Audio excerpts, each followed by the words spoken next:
Pernah nggak sih kamu ngerasa kayak ada yang kosong gitu di tengah semua kesibukan dan hiruk-pikuk dunia modern?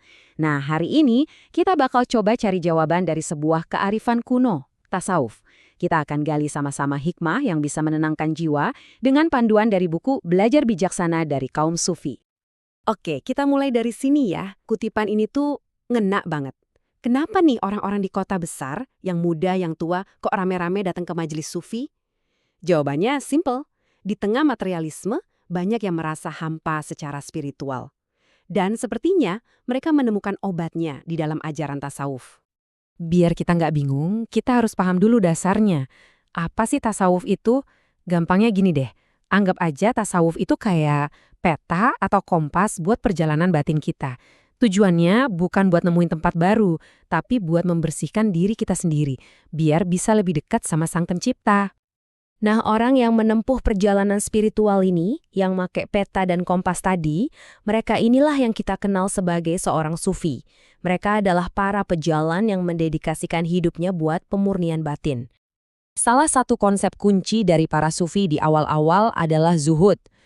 Ini bukan berarti jadi miskin ya, tapi lebih ke minimalisme spiritual. Jadi, ini adalah sebuah pilihan sadar untuk melepaskan diri dari gemerlap dunia, biar fokusnya bisa 100% ke perjalanan batin. Nah, ini bagian yang menarik banget. Dari mana sih datangnya kata sufi itu? Ternyata, kemungkinan besar itu dari kata syuf, yang artinya wall dalam bahasa Arab. Kenapa wall? Karena para sufi di masa awal sengaja pakai jubah wol yang kasar dan sederhana, sebagai simbol perlawanan terhadap gaya hidup mewah yang waktu itu mulai marak. Coba deh kita bayangin perbedaannya. Di zaman Nabi, hidup itu kan sederhana, fokusnya ke ibadah. Terus pas kekaisaran Islam makin besar, wah tiba-tiba semua jadi serba mewah, serba duniawi. Nah, tasawuf ini lahir sebagai reaksi. Kayak gerakan, stop, yuk kita balik ke inti. Sebuah koreksi spiritual terhadap gaya hidup yang semakin materialistis. Dan dari sini kita bisa lihat gimana perjalanannya.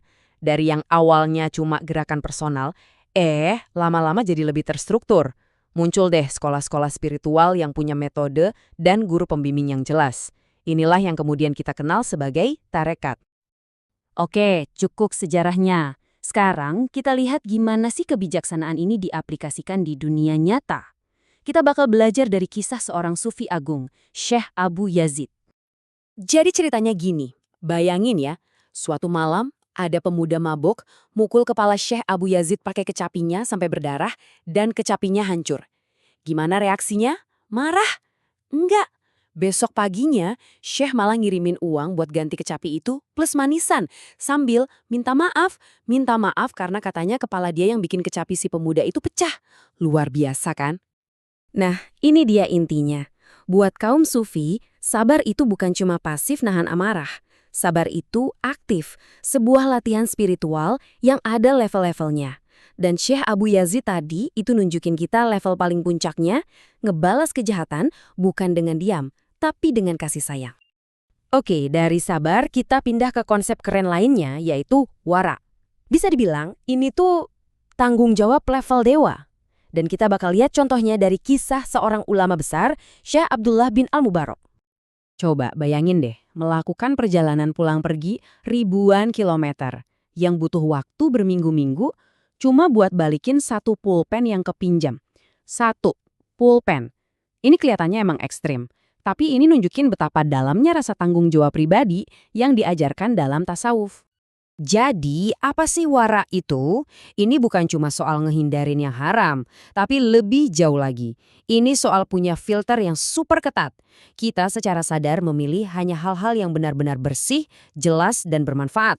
Bahkan kalau ada sesuatu yang sebenarnya boleh, tapi nggak ada gunanya, ya ditinggalin aja. Wara itu intinya ngelatih kita buat bedain antara butuh sama pengen. Kebutuhan itu kan ada batasnya ya, tapi kalau keinginan, wah, nggak ada habisnya. Nah, bagi Syekh Abdullah tadi, mengembalikan pena itu adalah sebuah kebutuhan moral, sebuah kewajiban, bukan sekedar keinginan supaya hatinya tenang. Terus buat apa sih semua latihan ini? Sabar, wara, dan lain-lain. Ujung-ujungnya kemana? Ya tujuannya ada 3 ini, punya hati yang bersih, akhlak yang mulia, dan akhirnya bisa merasa lebih dekat sama Tuhan. Inilah transformasi batin yang jadi tujuan utamanya. Dan semua ini dibingkai sama satu keyakinan dasar yang indah banget. Kita semua ini berasal dari Tuhan, dan tujuan akhir kita ya kembali lagi ke Dia. Jadi seluruh jalan sufi ini pada dasarnya adalah sebuah perjalanan pulang ke asal kita yang ilahi. Nah, ini yang jadi pertanyaan buat kita semua. Di dunia yang super berisik, yang penuh distraksi dari luar, apa ya yang bisa kita petik dari jalan spiritual yang fokusnya justru ke dalam, ke kemurnian batin? Mungkin justru inilah jawaban yang selama ini kita cari, sesuatu untuk kita renungkan bersama.